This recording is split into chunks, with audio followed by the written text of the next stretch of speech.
What makes vintage so special? Well, in fashion is cyclical, so things are always coming back around. Anything that used to be cool is going to come back into fashion.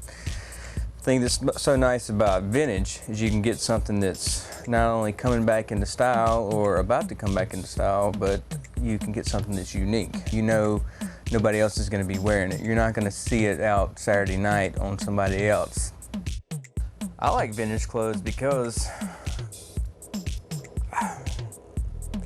I like weirdo clothes. You can go and find vintage clothes that you've never seen before. They're not something that's typical for the region or the area or even the time period that you're in. I mean, you can find shirts from the 80s or early 80s, late 70s that you're not going to buy anything like that nowadays because they don't make it anymore. So to me, it's just great to have a unique outfit.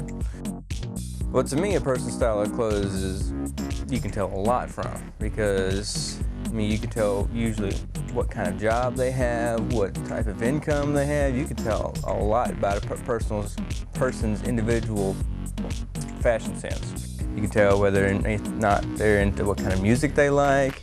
It's just fun to me to look at people's clothes and try to figure out more about them.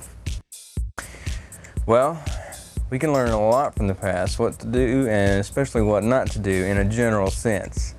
Now, when it comes to, that comes to movies, music, books, records, even clothes. You can see what clothes don't work. Things that, we get some stuff in here, some vintage stuff that nobody's gonna wear, and there's a reason for it.